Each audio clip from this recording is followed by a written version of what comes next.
Today is the ultimate ultra age 101 proof Kentucky showdown. We got the Wild Turkey 12-year 101 proof and the Evan Williams 12-year 101 proof. If you're lucky enough to find one of these bottles, which one should you buy? Well, today we're blinding them.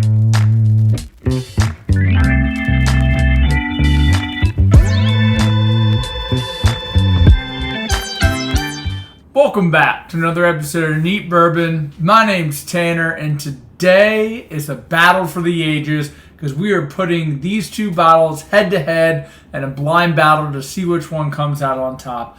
Their mash bills are wildly close. They're both aged for the same amount of time, and they're both proofed at 101 proof. Now, which one of these bottles is going to come out on top? I don't know. I'm kind of a fan of both of them, so I'm really curious to see what's going to happen here. So the mash bill on this Wild Turkey 12-year is 75% corn, 13% rye, 12% malted barley. The Evan Williams is a distillery-only release, and it's coming in at 78% corn, 12% malted barley, and only 10% rye. That's right, this has more malted barley than rye. That is not very common these days. Anyways, we've got both of these bottles poured up in a blind battle, and we're going to figure out which one is going to come out on top. Both of these bottles are coming in, right around that $150 price point, so kind of evenly matched there. This one you can only get at the distillery. This Wild Turkey 12-year is kind of available online, or you can probably find it over in Japan for like $75 or something like that. I don't know, but anyways, about $150, $160. Same thing for this Evan Williams, because you got to pay for a tour and plus. So they're basically about the same cost. We're gonna go ahead and get into this first glass. Man, you just get so much oak there on the nose. Wow, that smells sweet too. Getting some big berry there. Anyways, we're gonna go ahead and get off to the palate. Cheers.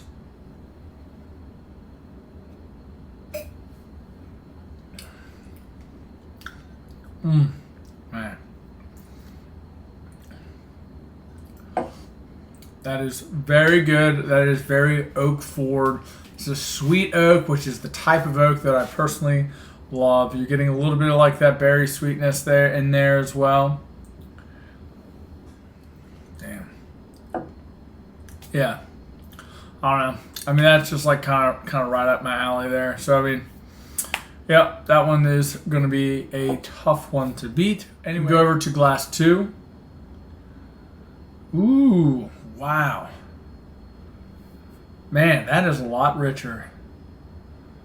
Whereas glass 1 had a little bit sweeter, profile too. The nose, this one is thick, dark, rich molasses, all covered in that oak.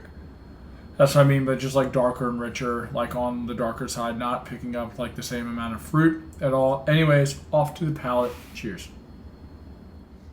Ooh.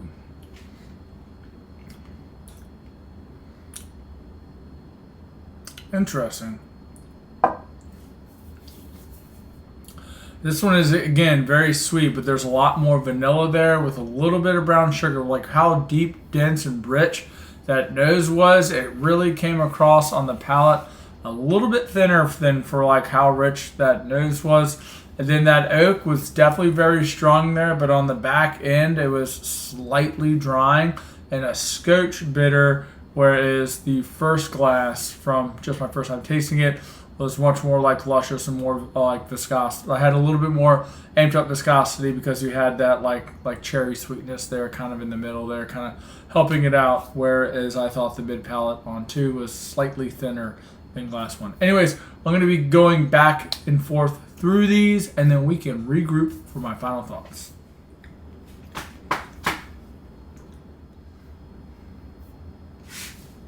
All right, and we are back. So I have had the opportunity to go back and forth through these multiple times, had some water, and I think I've come up with my final thoughts. So I'm going to go ahead, and the nose, I think, on glass 2 was a good bit better than the nose on glass 1.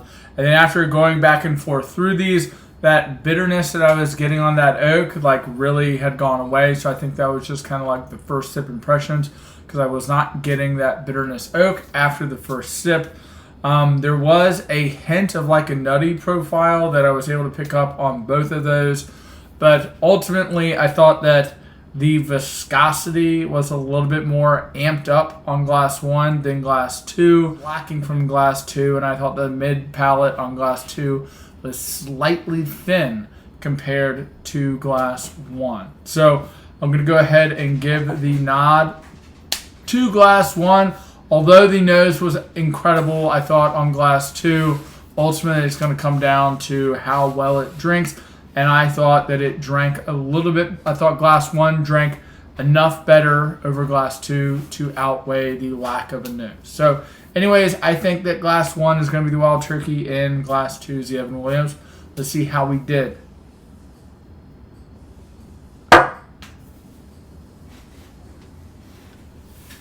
Oh, man, I suck at this.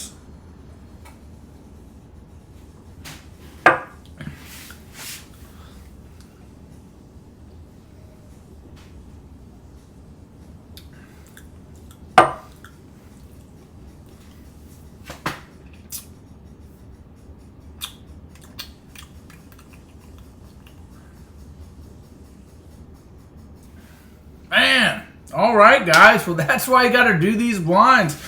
I'm really shocked here. I mean, granted, both of these bottles are fantastic pours, and I thoroughly enjoy them both. This Wild Turkey 12-year has been open for about a year, and that Evan Williams 12-year is closer to the fresh crack. So I don't know if that is playing a factor in any of this, but like, I totally dig this Wild Turkey 12-year. But in the blind, the Evan Williams 12-year came out on top. So if you're looking to spend $150 on a bottle of 101 proof 12-year Kentucky bourbon, then that Evan Williams, would be the one that I would recommend based off of this blind, which is kind of shocking because I would have thought that the Wild Turkey would have taken home the cake here. But hey, don't sleep on Evan Williams because that bottle is really good. Anyways, guys, I hope you enjoyed this video today. If you have, would you please consider giving me a like? Would you please consider subscribing? And as always, my name's Tanner. This is Neat Bourbon. And pop the bottles and share the pours, and we'll see you in the next one.